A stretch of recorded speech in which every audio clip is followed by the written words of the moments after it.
Let's solve our next question. First, I'll copy it to the whiteboard.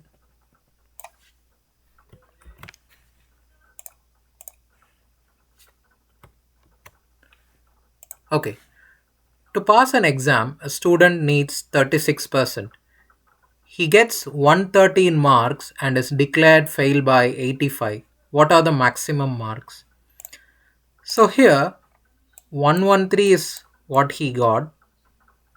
He still failed by 85 marks. So if you add 85 to this 113, which is 198,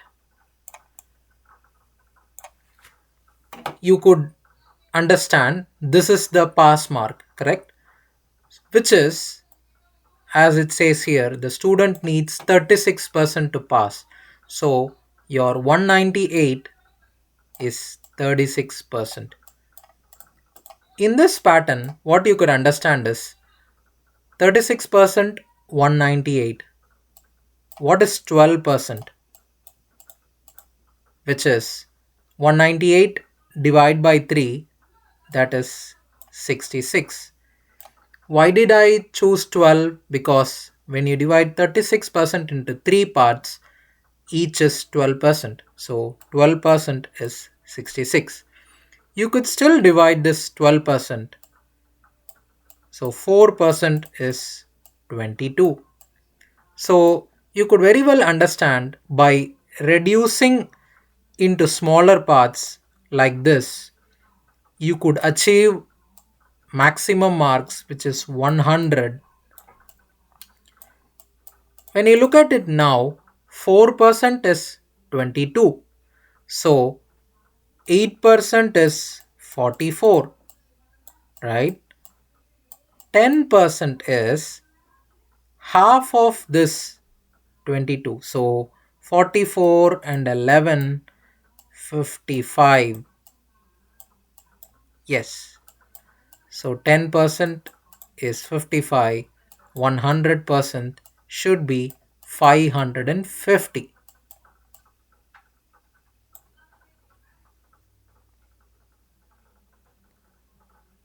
Let's verify our answer.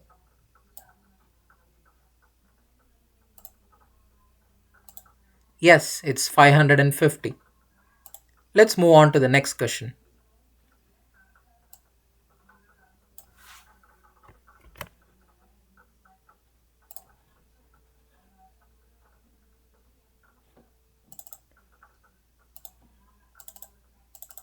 Let me replace the question.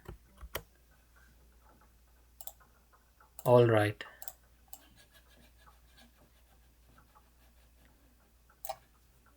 So here, a student gets 30% marks, fails by 12 marks. Another student gets 40% mark and gets 28 marks more.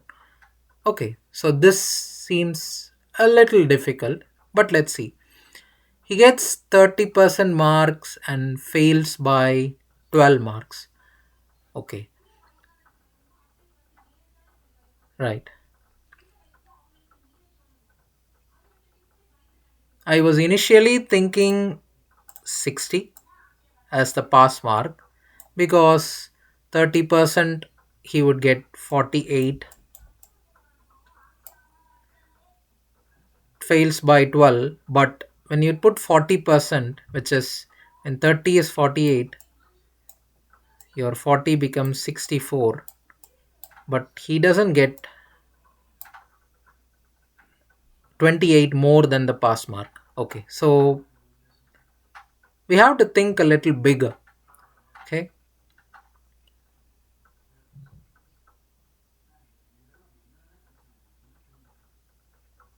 okay, now you think of 30% as 120. Just imagine he fails by 12. So let's say 132 is the pass mark. Okay, he gets 28 more when he scores 40%. When 30% he scored 120, In this assumption, 40% becomes 160. Now see if 160 is 28 greater than 132. Yes, it is. So you could confidently say that 30% was 120, 40% is 160. So since this assumption is correct, so 10% is 40. So now please you have to be a little careful with the question. What is the passing percent? Okay, so they are asking for the passing percent, but wait, we know the marks but we don't know how much percent it is. There is a simple way. 10% is 40, 30% we know is 120, right? We still need how much? 12. 10% is 40. What is 2%? It's 8. How? I divided 10% by 5, that is 2%. When you divide 40 by 5, which is 8. So 2% is 8. When you think 10% is 40. You need 12. So even this 2%, you take half of it, that is 1%. So 8 and a 4 gives you 12. Okay, so basically it's 3%.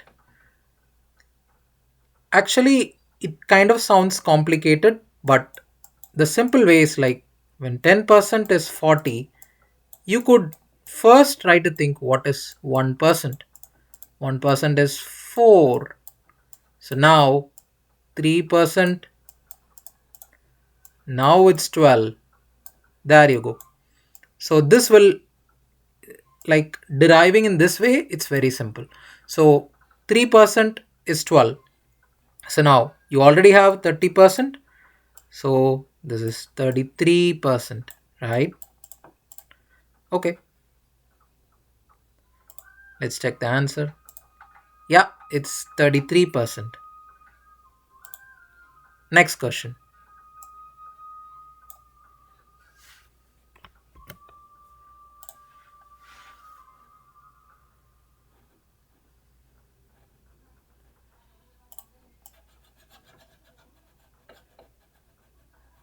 Just give me a moment.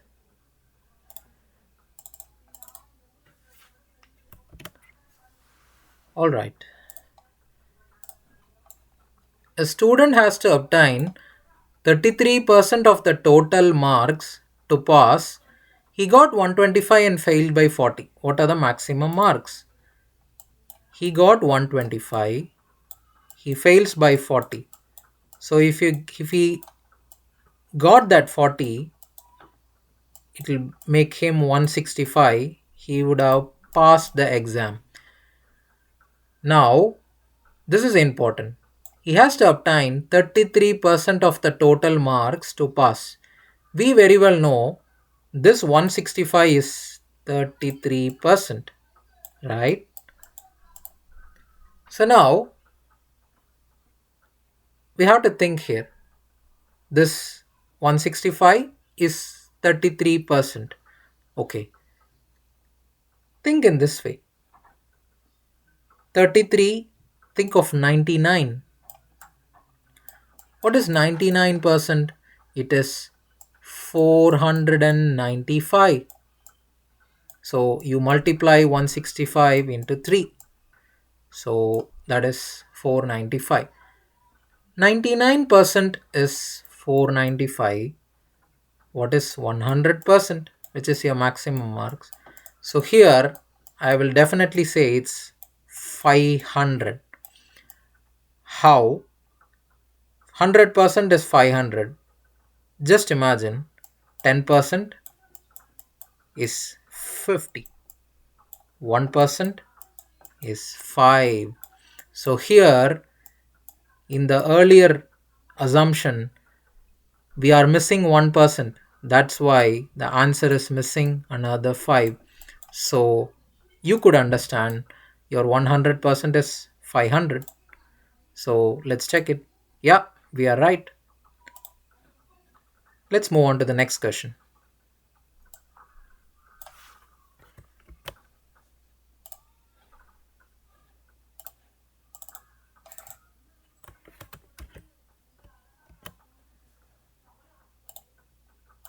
Let me clean it up. Okay. A student scores 32% and fails by 6 marks. Another student scores 36% and gets 2 marks more than the. Okay. What are the passing marks? I was able to guess this. The pass mark is 70. You could ask me how. 32% fails by 6 mark. The moment when I saw 32%, my mind chose 64. And he fails by 6 marks. Yes, there is a gap of 6. How 64 is connected to 32%? Yes, so every 1% is 2. So 32% is 64. Now, we still not sure whether my guess is correct. Another student scores 36% and gets 2 marks more than the passing. 32%, he got 64. 36%, he should get 72. Now he is 2 more. Yes, so now my guess is correct. Okay, so all we need is what are the passing marks. So 70. Let's verify our answer. Yeah, it's 70. So we got 2 more. We are doing good. Let's continue.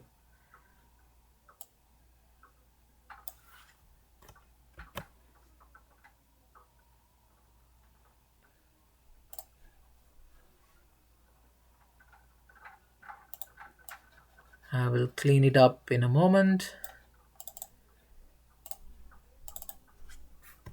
All right.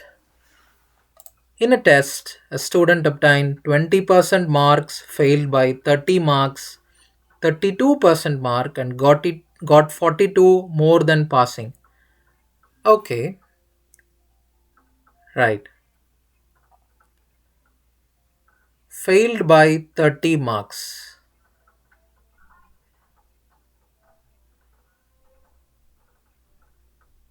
Okay. I was thinking of 80 because when I 20% is 50, there would be 30 marks difference.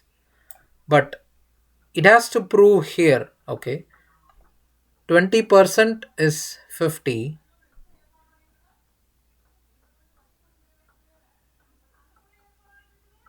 Okay. 32%. Right. So 10% is 25. Yeah. So now 30% is 75.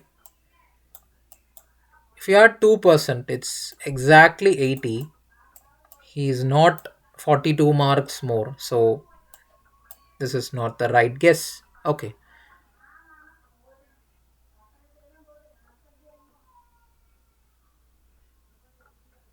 Okay. We need to think a bigger number. Okay. Yeah. I think I got the answer. So let me take the pass mark as 150. 20% 120 because the failed gap is 30, right? So 20% 120, he failed by 30 because the pass mark we are taking it as 150. Another student scores 32%. Now in this assumption, What happens when 20% is 120? We need 32%. 20% 120. 10% is 60. 32%. 30% is 180. 10% is 60. So what is 1%? It is 6. 2% is 12, right? So now 30% is 180. 32% is 192. Yeah. Now see how much it is greater than our pass mark 150. 42, right? See, a simple guess was you could match all the questions that's asked here. So I'm confident that 150 is the pass mark. So now our duty is to find the maximum marks. In that case, our 20%, which is 120, is correct. So 10% is 60. So 100% equals 600. So you could confidently go ahead and verify the answer. Yeah, 600. So we are into the final question. So I hope we could crack this also correctly.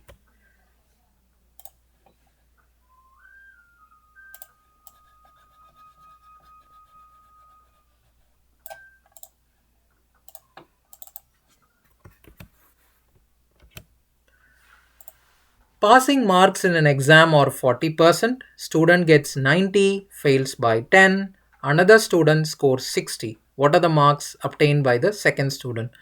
This is another variation but same pattern. Student got 90. He failed by 10. So the pass mark is 100. Passing marks 40%. So when 40% is 100, 10% is 25. So what they have asked, another student scored 60%. So 60% is 25 multiplied by 6, which is 150. So we'll verify the answer. All right. Nice. So we have got all the questions correct. So before we wrap up this video, in this set of two videos, we were able to solve this particular type of percentage question without using any formulas. All we did is like we understood what the question was. In some cases, we the answer was very straightforward. We just had to put the concept in the form of numbers. In some cases, we had to do some guessing, right? And in some cases, we had to vary our answer based on the question. But more importantly, we were able to achieve all this. We did not use any kind of formula or equation because we fully absorbed what the question was and we were able to come up with the answer. I I could understand this is not an easy way to easy approach to go ahead, but I'm very confident as you follow my channel and as we go along in this journey, I'm very much confident that you could pick up what I'm trying to say and you could very well apply it in your preparation. Thank you so much for watching and see you in the next video.